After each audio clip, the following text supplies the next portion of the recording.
Long ago and far away, in enchanted lands across the seas, lived kings and queens, princes and princesses, good fairies and wicked witches, ferocious giants and gentle dwarfs.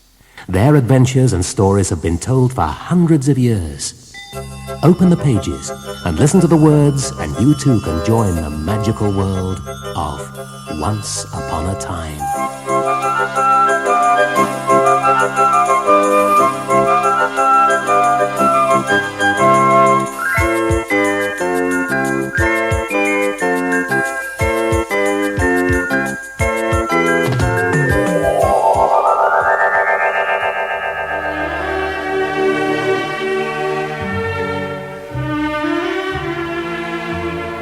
Gulliver in Lilliput.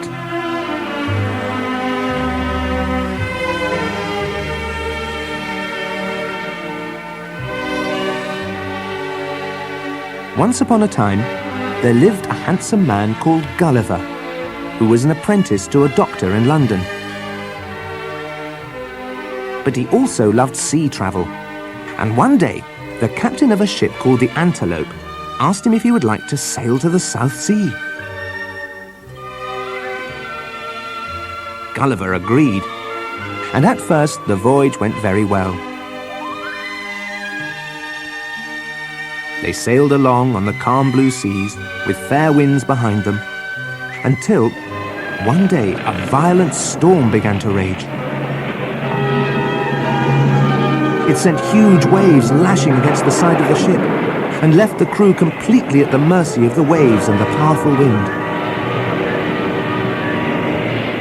As the wind continued to howl and the waves kept on lashing, the ship was driven onto a rock and it split in two.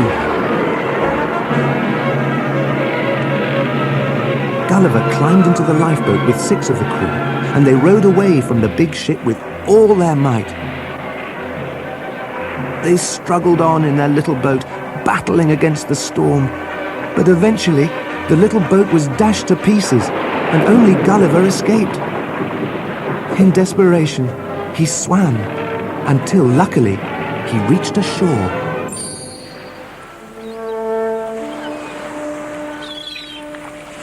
When Gulliver staggered to his feet, he looked around for any signs of life. "Is there anybody there?" he shouted. There was no reply, so he tried again. "Is there anybody there? I'm tired and hungry, and in a land far away from my home. Help me, please."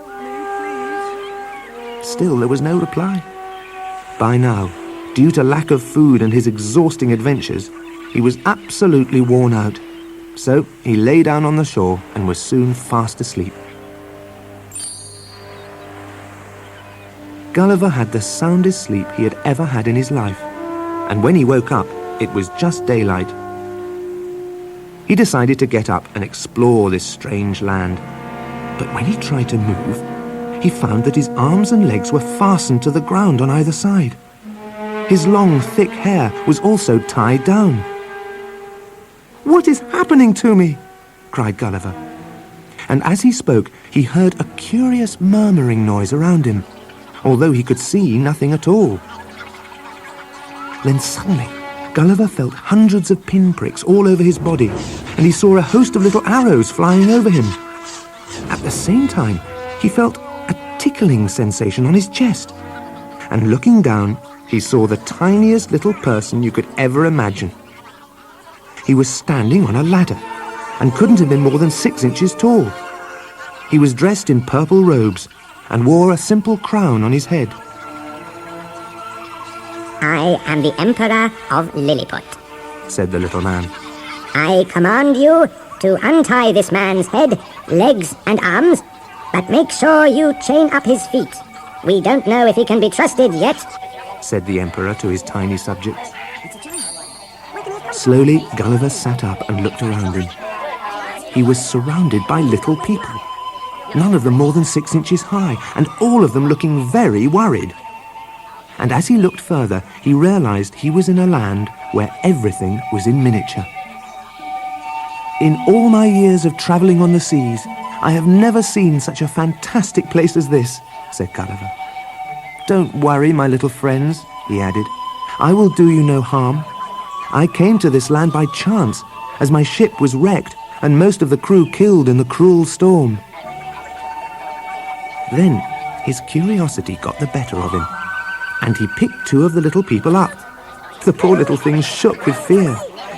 "Put us down, you brute!" they shouted. "Have no fear, little ones. I am a doctor who has been parted from my ship, the Antelope. Believe me, I won't hurt you. But tell me all about your strange little land and your customs," said Gulliver. So they told him all about life in the land of Lilliput. The people of Lilliput were just as amazed by Gulliver as he was by them. They had never seen a man of his size before. The Emperor was delighted by Gulliver. "I would like you to come to the party we are planning tonight," he said grandly. "You can be our special guest." "That would be a great honor, Your Majesty," said Gulliver, and he joined in the procession of people marching towards the party. The Emperor's personal guards marched at the head of the procession, while the Emperor, his other guards, and the ordinary people followed on behind. There was a wonderful party atmosphere. Even the guards were laughing and joking as they marched along. Gulliver's feet were unchained, and he walked behind all the little folk. He had to take extra small steps so he didn't step on any of them. Suddenly everyone started clapping and jumping up and down with delight because they were approaching the main square, and this was where the party was being held. The little people were getting so excited and making such a noise that Gulliver had to cover his ears for a few minutes. To reach the main square, the procession had to pass by two towers that were as thin and tall as needles. The square itself was no bigger than a tea tray. The party was in full swing when Gulliver arrived.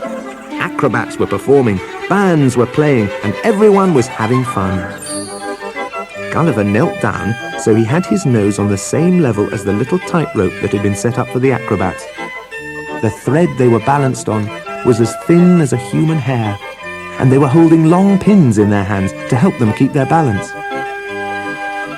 All the little onlookers were cheering and clapping at the amazing feats they were performing. "Help! I've lost my balance!" shouted one of the little acrobats suddenly. But he was in luck.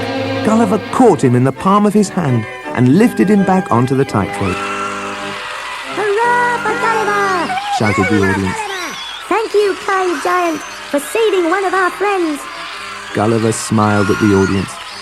"It gives me great pleasure to help you," he said. "In all my years of travelling on the seas, I have never met any people who were as brave as you." "Three cheers for Gulliver!" shouted the Emperor. "Hip hip hooray!